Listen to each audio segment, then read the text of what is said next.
नमस्कार दोस्तों, आप देख रहे हैं यूविजेड न्यूज, जहां हम लेकर आते हैं देश दुनिया की ताजा बड़ी खबरें। इन ताजा बड़ी खबरों को एक एक करके विस्तार से जानेंगे। दोस्तों, खबरों का सिलसिला शुरू करें उससे पहले अगर आप हमारे चैनल पर नए हैं तो चैनल को सब्सक्राइब करके घंटी के बटन को जरूर दबाएं। इससे होगा क्या, हम जो भी खबरों की वीडियो डालेंगे वो आप तक बिना रुकावट सबसे पहले पहुंचेगी। और इसी के साथ दोस्तों, आज की पहली बड़ी खबर की पीएम मोदी ने बताया कैसे किसानों के हित में है नया कृषि कानून, गिनवाए इसके फायदे। दोस्तों, यहाँ पर आपको बता दें कि प्रधानमंत्री नरेंद्र मोदी ने शुक्रवार को मध्य प्रदेश के किसानों को संबोधित करते हुए नए कृषि कानूनों के फायदे गिनवाए। पीएम ने इसी बहाने विपक्ष को आड़े हाथों भी लिया और किसानों को गुमराह करने का आरोप भी लगाया। और इसी के साथ दोस्तों, अगली बड़ी खबर जो निकल कर आ रही है कि कोरोना की वैक्सीन कब और किसे और कैसे लगेगी, हर सवाल का जवाब सरकार ने दिया। दोस्तों, यहाँ पर आपको बता दें कि मंत्रालय के मुताबिक 28 दिन के अंतराल पर वैक्सीन की 2 डोज दी जाएगी। वैक्सीनेशन कराने वाले व्यक्ति के शरीर में वैक्सीन लगवाने के 2 हफ्ते के बाद पर्याप्त मात्रा में एंटीबॉडीज विकसित हो जाएगी। भारत में जो वैक्सीन आएगी वह दूसरे देशों जितनी ही असरकार होगी। वैक्सीनेशन अनिवार्य होगा या व्यक्ति की इच्छा पर निर्भर करेगा, इसको लेकर स्वास्थ्य मंत्रालय ने साफ कर दिया है, ये एक ऐच्छिक होगा। और इसी के साथ दोस्तों, अगली बड़ी खबर कि कब शुरू होगी कांग्रेस अध्यक्ष के चुनाव की प्रक्रिया, सुरजेवाला ने दिया है जवाब। दोस्तों, यहाँ पर आपको बता दें कि पिछले साल लोकसभा चुनाव में मिली हार के बाद राहुल गांधी ने कांग्रेस के अध्यक्ष पद से इस्तीफा दे दिया था। इसके बाद सोनिया गांधी को पार्टी का अंतरिम अध्यक्ष बनाया गया। अब इस बार कांग्रेस के नियमित अध्यक्ष का चुनाव होगा, जो अंतरिम अध्यक्ष सोनिया गांधी की जगह लेगा। और इसी के साथ दोस्तों, अगली बड़ी खबर कि सामान्य ट्रेन सेवा को लेकर रेलवे बोर्ड के अध्यक्ष का बड़ा बयान, जाने क्या कहा। दोस्तों, यहाँ पर आपको बता दें कि कोरोना महामारी के दौरान बंद रेल सेवाएं कब से सामान्य होंगी, हर किसी के मन में ये सवाल है। लॉकडाउन के बाद रेलवे धीरे धीरे ट्रेनों का संचालन तो कर रहा है, लेकिन पूरी तरह से रेल सेवा सामान्य होने में अभी समय लगेगा। इस संबंध में रेलवे बोर्ड के अध्यक्ष वीके यादव ने आज जानकारी दी है। क्या जानकारी दी है, जानने के लिए दोस्तों बने रहिए हमारे साथ। और इसी के साथ दोस्तों, अगली बड़ी खबर कि आपराधिक घटनाओं को लेकर तेजस्वी का तंज, बीजेपी शासित राज्य को जंगल राज बताना घोर पाप। दोस्तों, यहाँ पर आपको बता दें कि तेजस्वी यादव ने ट्विटर पर लिखा कि दानापुर में पूर्व पार्षद पति की गोली मारकर हत्या, मधेपुरा में 2 व्यक्तियों की गोली मारकर हत्या, पटना में फल व्यवसायी की गोली मारकर हत्या, अररिया में मुंशी की गोली मारकर हत्या, गया में बीएसएफ जवानों की हत्या, नवादा में पिता की हत्या, बेटी गाय, बीजेपी शासित राज्य को जंगल राज बताना घोर पाप है। और इसी के साथ दोस्तों, अगली बड़ी खबर कि नए साल से नई स्कूल व्यवस्था, 4 जनवरी से शुरू होगी सीनियर की क्लास।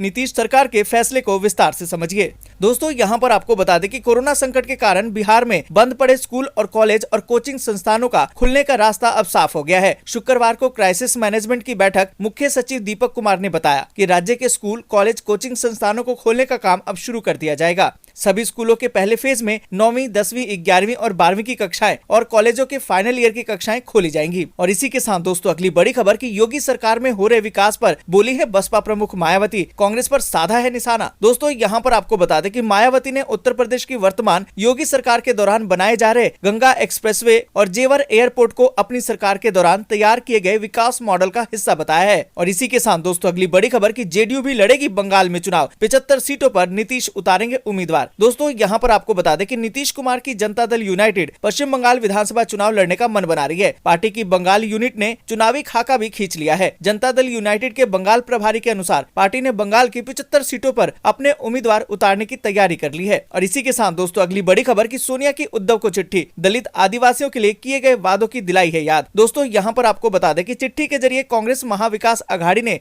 अपने महत्व को बताने की कोशिश की है। इसके लिए सोनिया गांधी ने कमान संभाली और उद्धव ठाकरे को कॉमन मिनिमम प्रोग्राम की याद दिलाई है। और इसी के साथ दोस्तों, अगली बड़ी खबर जो निकल कर आ रही है कि खौफ में जी रहा है पाकिस्तान, यूएई में बोले है कुरैशी, भारत फिर से कर सकता है सर्जिकल स्ट्राइक। दोस्तों, यहाँ पर आपको बता दें कि पाकिस्तान के विदेश मंत्री शाह महमूद कुरैशी ने कहा कि खुफिया सूत्रों ने मुझे बताया है कि भारत पाकिस्तान के खिलाफ सर्जिकल स्ट्राइक की प्लानिंग कर रहा है। ये एक गंभीर बात है। दोस्तों, इन सभी खबरों को एक एक करके विस्तार से जानेंगे, इसलिए वीडियो को अंत तक जरूर देखें। दोस्तों, अगर आप हमारे चैनल पर नए हैं तो दोस्तों चैनल को सब्सक्राइब करके घंटी के बटन को जरूर दबाएं। इससे होगा क्या, हम जो भी खबरों की वीडियो डालेंगे वो आप तक बिना रुकावट सबसे पहले पहुंचेगी। और इसी के साथ दोस्तों, आज की पहली बड़ी खबर की पीएम मोदी ने बताया कैसे किसानों के हित में है ये नया कृषि कानून, गिनवाए इसके फायदे। दोस्तों, यहाँ पर आपको बता दें कि कृषि कानूनों के खिलाफ जारी किसानों के आंदोलन और विपक्ष के हमले के बीच आज एक बार फिर से नरेंद्र मोदी ने इस विषय पर बात की है। मध्य प्रदेश के हजारों किसानों को वीडियो कॉन्फ्रेंसिंग के जरिए संबोधित करते हुए प्रधानमंत्री नरेंद्र मोदी ने विपक्ष विपक्ष पर निशाना साधा और साथ ही नए कानूनों के भी लाभ गिनवाए। पीएम मोदी ने कहा कि विपक्ष कृषि कानूनों को लेकर किसानों को गुमराह कर रहा है। पिछले 6 महीने से कानून लागू है लेकिन कोई शिकायत नहीं आई है। दोस्तों यहाँ पर आपको बता दें कि पीएम मोदी ने कहा कि कृषि सुधार के बाद एक सबसे बड़ा झूठ एमएसपी पर बोला जा रहा है। अगर हमें एमएसपी हटानी होती तो स्वामीनाथन रिपोर्ट लागू ही क्यों करते। हर बार हमारी सरकार एमएसपी की घोषणा करती है ताकि किसानों को परेशानी ना हो। पीएम बोले कि हर किसान को ये भरोसा देता हूँ कि पहले जैसा एमएसपी दिया जाता रहेगा वैसे ही दिया जाएगा। और साथ ही दोस्तों आपको बता दें कि अपने संबोधन में पीएम मोदी ने कहा कि एपीएमसी को लेकर झूठ फैलाया जा रहा है। हमने एपीएमसी को खत्म नहीं किया है, सिर्फ किसानों को नया विकल्प दे दिया है।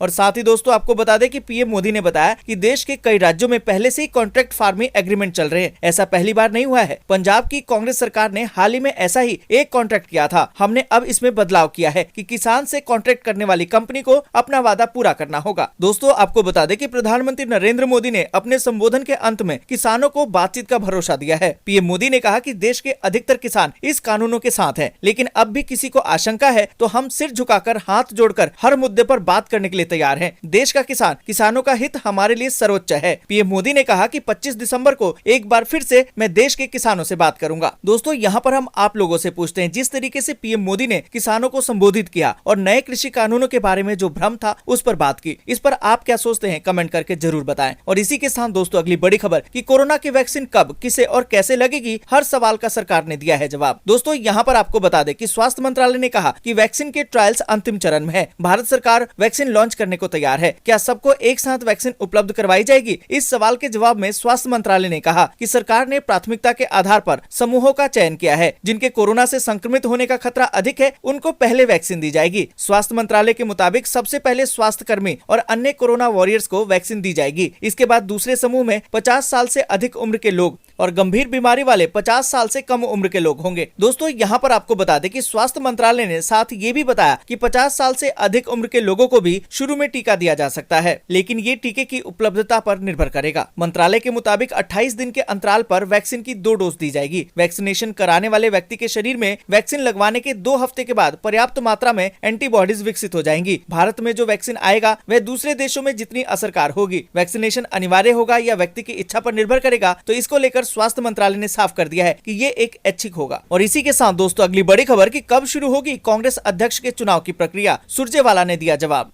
दोस्तों यहाँ पर आपको बता दें कि कांग्रेस के नए अध्यक्ष को लेकर पार्टी के अंदर सुगबुगाहट अब जारी है। पार्टी के नए अध्यक्ष के चुनाव के बारे में कांग्रेस प्रवक्ता रणदीप सिंह सुरजेवाला ने बताया कि पार्टी जल्द ही नए अध्यक्ष के चुनाव की प्रक्रिया शुरू करेगी। कांग्रेस के नेता और प्रवक्ता रणदीप सिंह सुरजेवाला ने कहा कि पार्टी जल्द ही नए पार्टी अध्यक्ष का चुनाव करने की प्रक्रिया पर काम करेगी। कांग्रेस के इलेक्टोरल कॉलेज AICC के सदस्य कांग्रेस कार्यकर्ता और सदस्य चुनेंगे कि सबसे उपयुक्त कौन है, लेकिन मेरे समेत 99.9% लोग चाहते हैं कि राहुल गांधी को पार्टी का अध्यक्ष चुना जाए। और इसी के साथ दोस्तों अगली बड़ी खबर की सामान्य ट्रेन सेवा को लेकर रेलवे बोर्ड के अध्यक्ष का बड़ा बयान, जाने क्या कहा। दोस्तों यहाँ पर आपको बता दें कि कोरोना महामारी के दौरान बंद पड़े रेल सेवाएं कब से सामान्य होंगी, हर किसी के मन में ये सवाल है। लॉकडाउन के बाद रेलवे धीरे धीरे ट्रेनों का संचालन तो कर रहा है, लेकिन पूरी तरह से रेल सेवा सामान्य होने में अभी समय लगेगा। इस संबंध में रेलवे बोर्ड के अध्यक्ष VK यादव ने आज एक जानकारी दी है। रेलवे ने शुक्रवार को कहा कि सामान्य रेल सेवाएं बहाल होने की निश्चित तारीख का तो पता नहीं है। रेलवे अधिकारी हालात पर करीब से नजर रख रहे हैं और सामान्य ट्रेन सेवाओं को धीरे धीरे चरणबद्ध तरीके से बहाल किया जाएगा। साथ ही ये बताया कि पिछले साल के मुकाबले इस साल अभी तक यात्री श्रेणी की आय में 87% की कमी देखी गई है। और इसी के साथ दोस्तों अगली बड़ी खबर की आपराधिक घटनाओं को लेकर तेजस्वी का तंज, बीजेपी शासित राज्य को जंगल राज बताना घोर पाप है। दोस्तों यहाँ पर आपको बता दें कि राष्ट्रीय जनता दल यानी कि RJD के नेता तेजस्वी यादव ने बीजेपी पर निशाना साधा है। उन्होंने बिहार में हाल ही में हुई आपराधिक घटनाओं को लेकर बीजेपी पर निशाना साधते हुए तंज कसा है। तेजस्वी यादव का कहना है कि बीजेपी शासित राज्य को जंगल राज बताना घोर पाप है। तेजस्वी यादव ने ट्विटर पर लिखा कि दानापुर में पूर्व पार्षद पति की गोली मारकर हत्या, मधेपुरा में 2 व्यक्तियों की गोली मारकर हत्या, पटना में फल व्यवसायी की गोली मारकर हत्या, अररिया में मुंशी की गोली मारकर हत्या, गया में BSF जवानों की हत्या, नवादा में पिता की हत्या, बेटी गायब। बीजेपी शासित राज्य को जंगल राज बताना घोर पाप है। दोस्तों यहाँ पर हम आप लोगों से पूछना चाहते हैं, क्या बीजेपी शासित राज्य जंगल राज है? अपनी राय कमेंट करके जरूर बताएं। और इसी के साथ दोस्तों अगली बड़ी खबर कि नए साल से नई स्कूल व्यवस्था 4 जनवरी से शुरू हो जाएगी सीनियर की क्लास।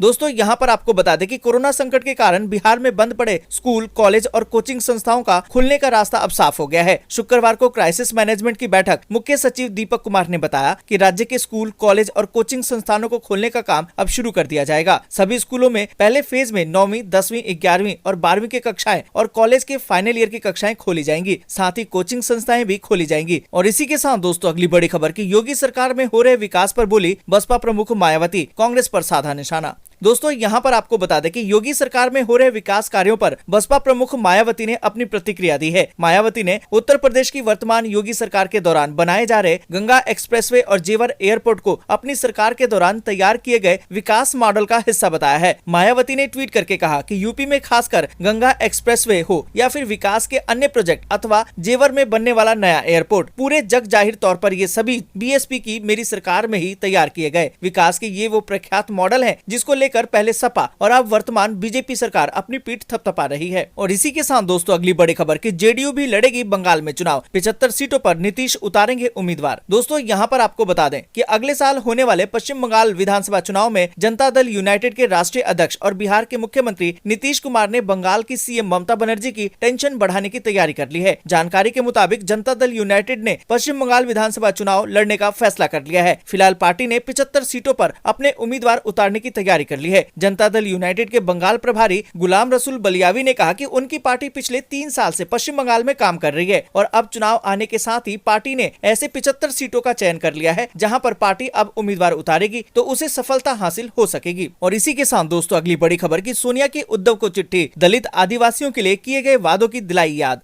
दोस्तों यहाँ पर आपको बता दें कि कांग्रेस की अध्यक्ष सोनिया गांधी ने महाराष्ट्र के मुख्यमंत्री उद्धव ठाकरे को दलितों और आदिवासियों के प्रति किए गए वादों की याद दिलाई है। सोनिया गांधी ने उद्धव ठाकरे को चिट्ठी लिखी है जिसमें उन्होंने कॉमन मिनिमम प्रोग्राम में दलितों और आदिवासियों के लिए किए गए वादों का जिक्र किया है। इस चिट्ठी के जरिए कांग्रेस महाविकास अघाड़ी में अपने महत्व को बताने की कोशिश भी कर रही है। इसके लिए सोनिया गांधी ने कमान संभाली है। उद्धव ठाकरे को कॉमन मिनिमम प्रोग्राम की याद भी दिलाई है। सोनिया गांधी ने कहा कि एससी और एसटी के विकास के लिए बजट का आवंटन आबादी के उनके हिस्से के अनुपात में होना चाहिए। उसी वित्तीय वर्ष के दौरान आवंटित धन का उपयोग करने के लिए विधायी समर्थन होना चाहिए। और इसी के साथ दोस्तों अगली बड़ी खबर की खौफ में जी रहा है पाकिस्तान, यूएई में बोले हैं कुरैशी, भारत फिर से कर सकता है सर्जिकल स्ट्राइक। दोस्तों यहाँ पर आपको बता दें कि पाकिस्तान पर भारतीय सेना के पराक्रम का खौफ छाया हुआ है। उसे डर है कि भारत फिर से सर्जिकल स्ट्राइक कर सकता है। पाकिस्तान के विदेश मंत्री शाह महमूद कुरैशी ने शुक्रवार को यूएई में कहा कि पाकिस्तान के पास भारत द्वारा आगामी सर्जिकल स्ट्राइक के सबूत हैं। शाह महमूद कुरैशी ने कहा कि खुफिया सूत्रों से मुझे पता चला है कि भारत पाकिस्तान के खिलाफ सर्जिकल स्ट्राइक की प्लानिंग कर रहा है। ये एक गंभीर बात है। पाकिस्तान के विदेश मंत्री ने आगे कहा कि मुझे इस बात की जानकारी है कि भारत ने इसके लिए अपने महत्वपूर्ण सहयोगियों से इसके लिए अनुमोदन लेने की कोशिश भी की है जिन्हें वे अपना साझेदार मानते हैं। भारत में बढ़ते गंभीर आंतरिक मुद्दों से ध्यान हटाने के लिए इसी तरह की योजना बनाई जा रही है। दोस्तों आज के लिए बस इतना ही। वीडियो अगर आपको पसंद आई हो तो लाइक और शेयर जरूर कर दें। जय हिंद, जय भारत।